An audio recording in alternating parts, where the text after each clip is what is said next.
आप सब कैसे हो। मैं सुरेश सर भास्कर हिंदी प्राथमिक विद्यालय अम्बियोली से।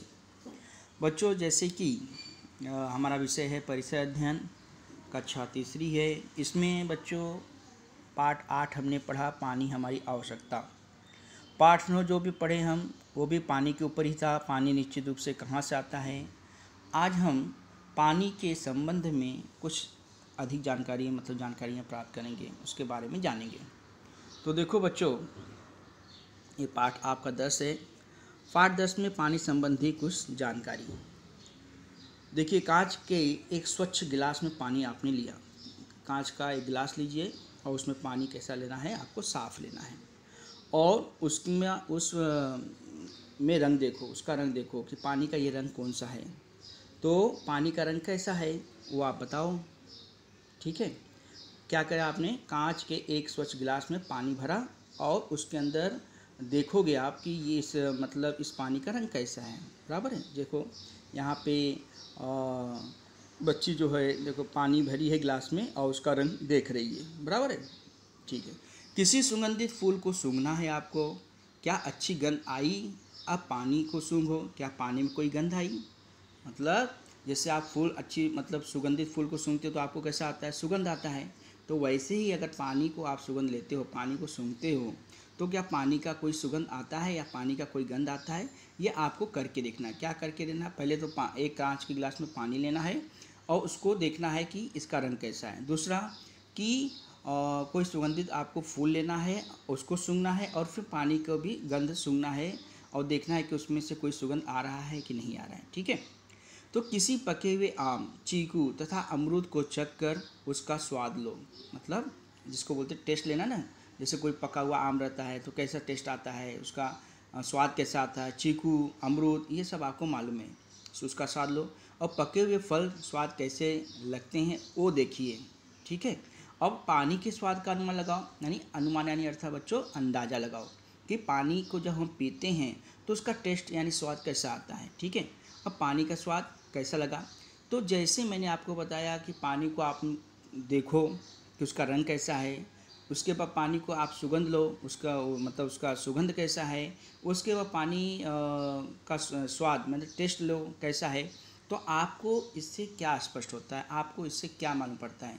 तो आप जब ये सारी चीज़ें करोगे, यह बात से आधार से क्या स्पष्ट होता है बच्चों, इसमें यह स्पष्ट होता है कि जो शुद्ध पानी होता है, जो प्योर पानी होता है, जो शुद्ध पानी होता है, उसका रंग, गंध और स्वादहीन होता है। न तो उसका कोई रंग होता है और न ही उसका कोई सुगंध यानी गंध होता है और न ही उसका कोई स्वाद होता है।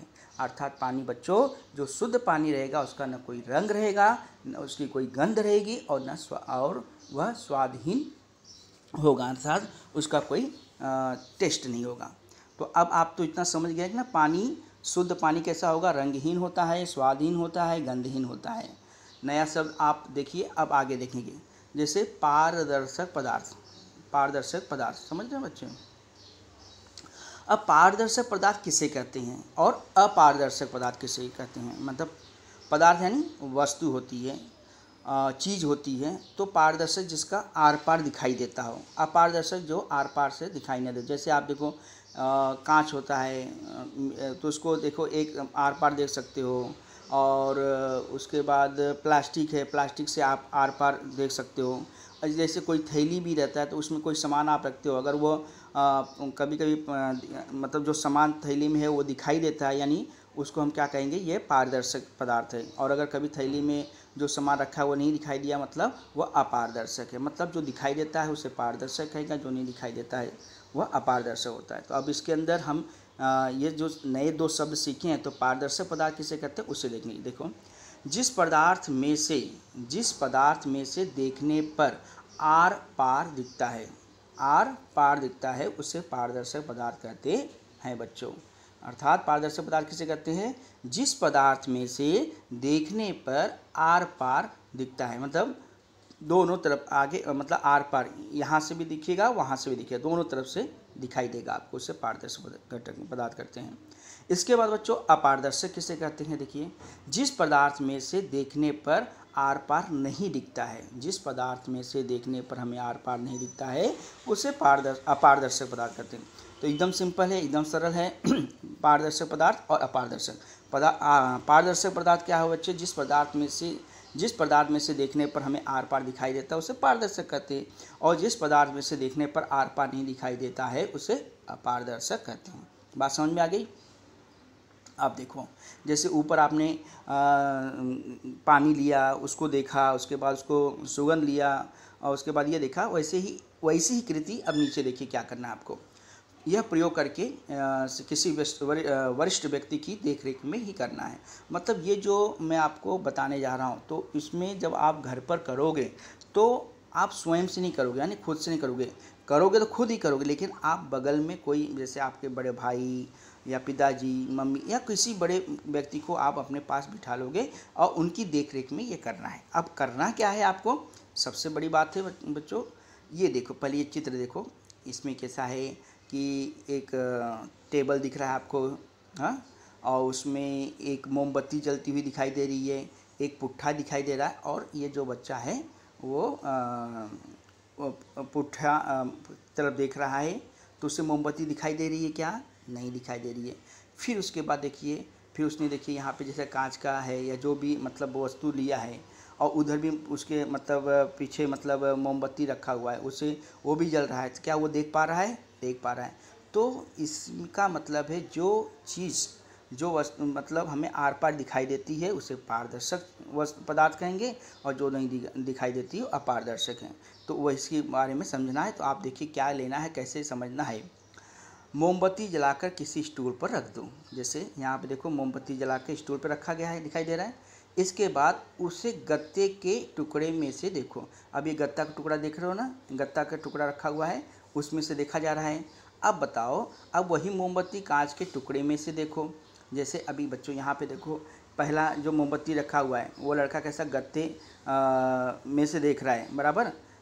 और उसके बाद वही मोमबत्ती जलते हुए वहाँ पे गत्ता हटा के वहाँ पे क्या रख देना है आपको? बताओ, कांच का टुकड़ा रख देना है। अब कांच के टुकड़े में से देखो, तो आपको उसमें अंतर क्या दिखाई देता है? इसमें आपको क्या मालूम पड़ता है, ज्ञात क्या होता है? गत्ते में से मोमबत्ती की ज्योति नहीं दिखती है। गत्ते में से मोमबत्ती की ज्योति, यानी जो प्रकाश उसका जलता है ना भाई, तो वो दिखाई नहीं देती, परंतु कांच में से मोमबत्ती की ज्योति दिखती है। बराबर है कि नहीं? आपने अभी देखो चित्र के माध्यम से भी देख लिया। और इससे आपको क्या मालूम पड़ता है? इससे हमें क्या स्पष्ट होता है बच्चों? हमें क्या स्पष्ट होता है कि गत्ता जो है वो क्या है? अपारदर्शक है, मतलब वो आर पार नहीं दिखता है।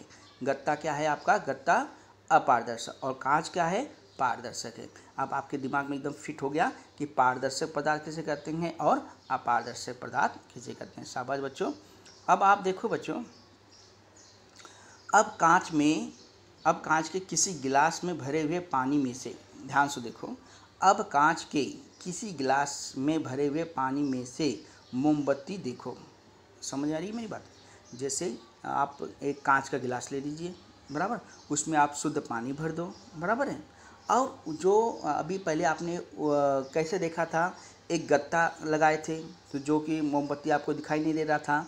फिर कांच के टुकड़े से देखा तो आपको वह मोमबत्ती दिखाई दे रही थी। वैसे ही आपको क्या करना है कि उस एक गिलास लेना है, उसमें पानी भर देना है, और मोमबत्ती जैसे रखा है वैसे रहने दो। अब देखो आपको क्या दिखाई देगा? तो पानी में से मोमबत्ती दिखती है। पानी में से मोमबत्ती क्या होती है बच्चों? दिखाई देती है, शुद्ध पानी है। तो इस आधार पर आपको क्या मालूम पड़ा? इस आधार पर यह मालूम पड़ा कि पानी भी क्या है? पानी पारदर्शक है। देख रहे हो बच्चों? आप देखिए, ये देखो मोमबत्ती जला हुआ है, अब कांच में से दिखाई दे रहा है, मतलब क्या है? पारदर्शक है। पानी क्या है? पारदर्शक। अब बच्चों यहाँ देखो, जो मैंने अभी समझाया उसी को चार्ट के माध्यम से देखना है आपको। शुद्ध पानी के कितने भाग किए गए हैं? 4 भाग दिख रहा है ना बच्चों? देखो उसमें, देखो शुद्ध पानी का क्या दिया है? पहला तो क्या होता है? शुद्ध जो पानी होता है वह रंग नहीं होता है, कोई कलर नहीं होता है, बराबर है। और गंध नहीं होती। गंध नहीं मतलब यानी अर्थात बच्चों कोई सुगंध नहीं होता है, बराबर है।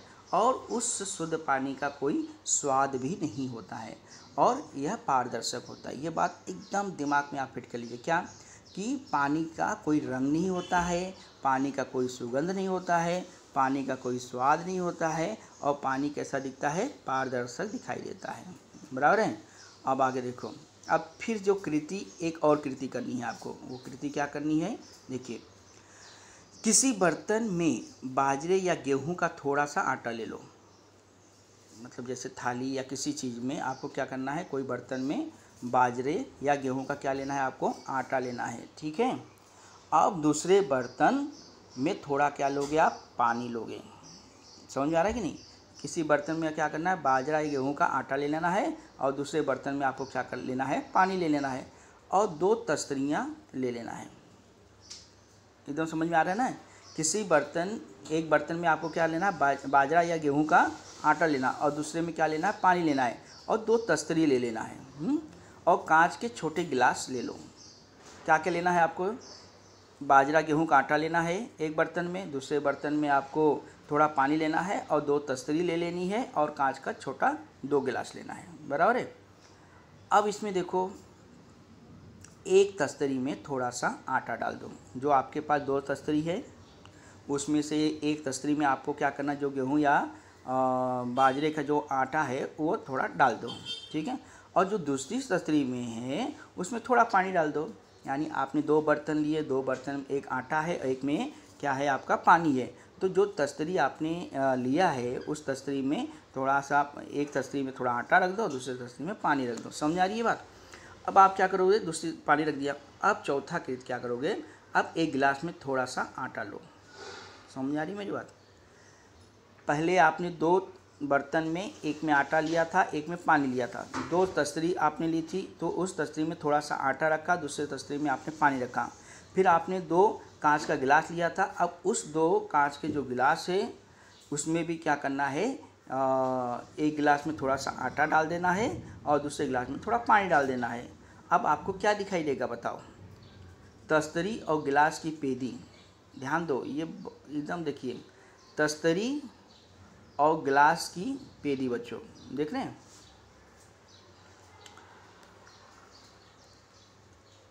तस्तरी और गिलास की जो पेदी, पेदी यानी तला, जो नीचे का भाग, तले के पास आटे का एक ढेर क्या हो जाता है, बन जाता है। जब ये आप करोगे तो उसमें क्या दिखाई देगा उसके बारे में बता रहा हूँ कि जब तस्तरी और गिलास की पेदी, तली यानी पेदी जो तली है के पास आटे का एक ढेर क्या होता है, बन जाता है। मतलब वहाँ जमा हो जाता है तो बन जाता है। परंतु पानी तस्तरी अथवा गिलास का आकार प्राप्त कर लेता है। परंतु पानी जो है तस्तरी अथवा गिलास का आकार प्राप्त कर लेता है। आप समझे नहीं। अब देखो एकदम ध्यान सुनो, तस्तरी और गिलास में हमने एक में आटा रखा था, एक में पानी रखा था, बराबर है। तो तस्तरी और गिलास की पेंदी में तली पर आटे का जो था वो क्या होता है, आटा जब हम डालते हैं तो उसका क्या है, एक ढेर बन जाता है। आटा उसमें रखें तस्तरी में ढेर बन जाता है। और पानी क्या होता है, जैसा तस्तरी का आकार है उसमें पानी कैसा होता है, फैल जाता है।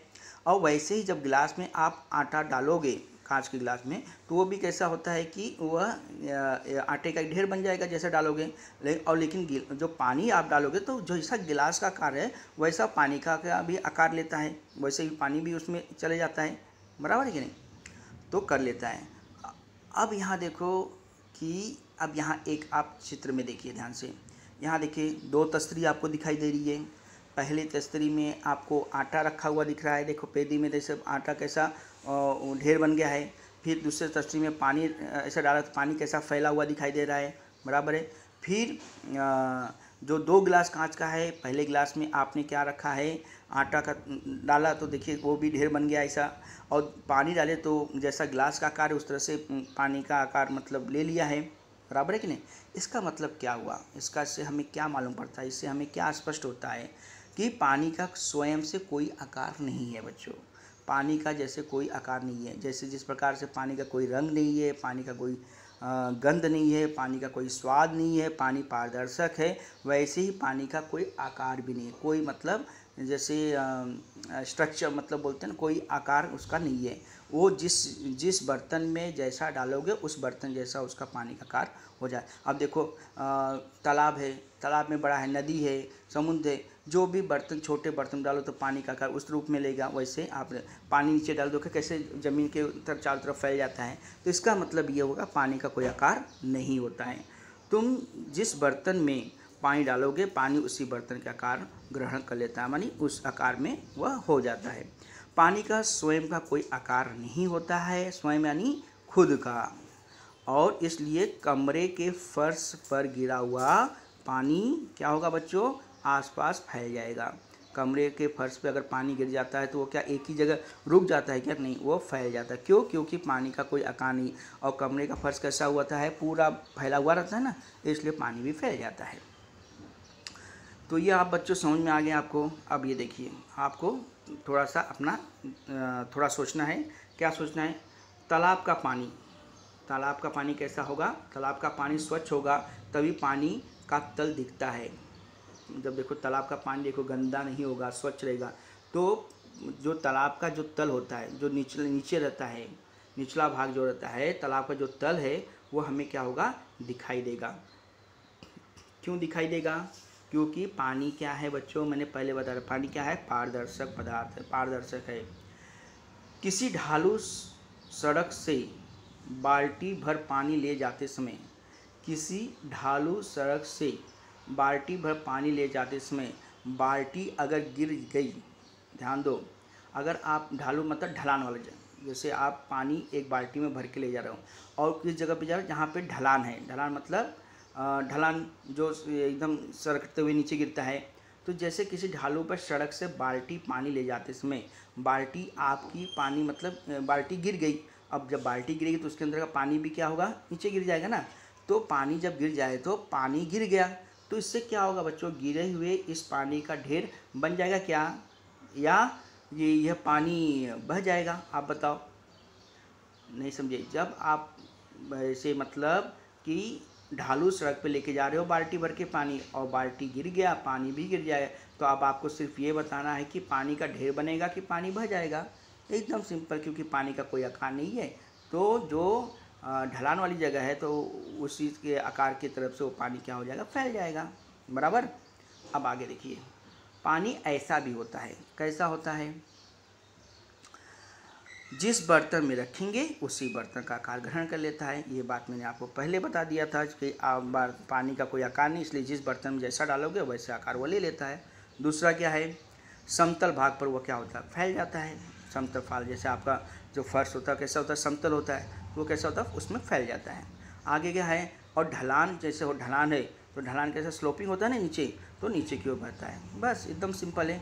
पानी ऐसा भी होता है, क्या होता है, पहला पानी कैसा है, जिस बर्तन में रखोगे उस तरह का उसका आकार ले लेगा, उससे समतल भाग में पानी क्या हो जाता है, फैल जाता है, और दूसरा ढलान के नीचे, ढलान में अगर पानी गिरा तो वो नीचे की तरफ बह जाता है। ठीक है, तो बच्चों ये आपको समझ में आ गई मेरी बात बिल्कुल। अब देखिए, पानी की कितनी अवस्थाएं हैं, पानी की कितनी अवस्थाएं हैं, 3 अवस्थाएं होती हैं। कितनी अवस्थाएं हैं, 3 अवस्थाएं। अब वो 3 अवस्थाएं क्या होती हैं, अब देखो आप, कांच के एक गिलास में बर्फ़ के टुकड़े रख दिए।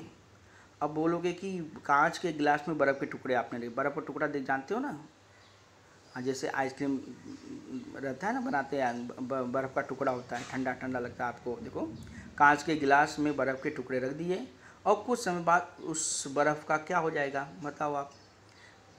एक गिलास में कांच का 2-3 टुकड़ा डाल दिए और थोड़ी देर के बाद वो क्या हो जाएगा, कांच का वो टुकड़ा वैसे ही रह जाएगा कि क्या होगा, वह टुकड़ा क्या हो जाएगा, पानी के रूप में बदल जाएगा। अर्थात बच्चों, वह क्या है, बर्फ़ का टुकड़ा भी पानी का ही एक भाग है ना, अवस्था है, पानी का ही भाग है। तो लेकिन बर्फ़ का टुकड़ा कैसा होता है, कड़क होता है, पानी का ही भाग है। तो ये आपको समझना है। ठीक है बच्चों, अब इसके बाद का जो है आगे है वो मैं आपको अगली बार बताऊंगा। तब तक के लिए धन्यवाद बच्चों, थैंक यू।